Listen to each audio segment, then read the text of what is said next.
Good morning, Trinity Lutheran Christian School families, staff, and visitors. I had a little bit of trouble with Comcast. It was a long weekend for them too, apparently.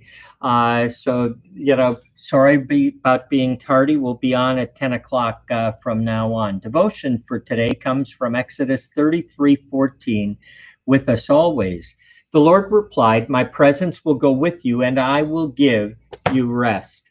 Boy, that'd be a nice concept these days, getting ready for school. Nothing is more frustrating than running into a roadblock.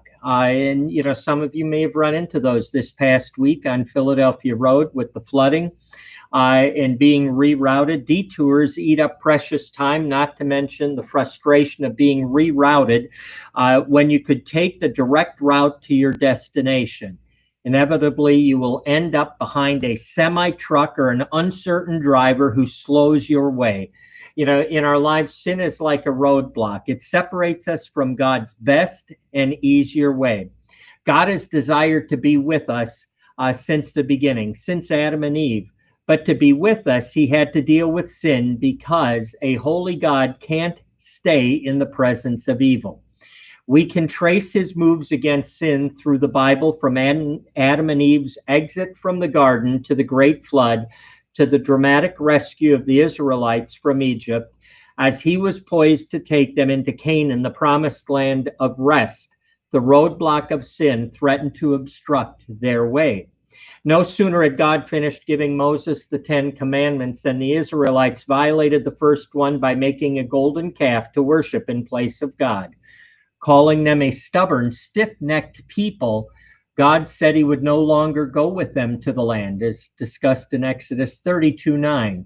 Heartbroken, Moses intervened by praying for the people. He asked God to honor his personal obedience, to follow him as the leader of the people and go with them anyway.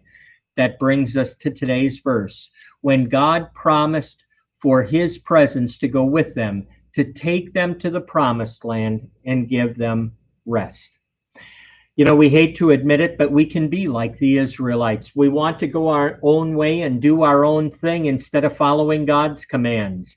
And that's not only sin, but it makes things very difficult in many instances, if not all instances, for us. Things might seem to work for a while, but the roadblock of our sin detours us into heartache and separates us from God and his rest and his love. When you realize you are on the wrong route, we all find ourselves there at some point. Don't despair. As Moses did for the Israelites, you have someone who intercedes for you.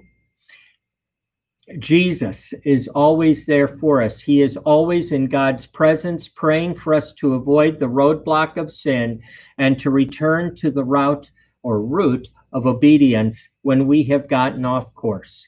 He wants nothing more than for his presence to be with you and for you to experience his rest.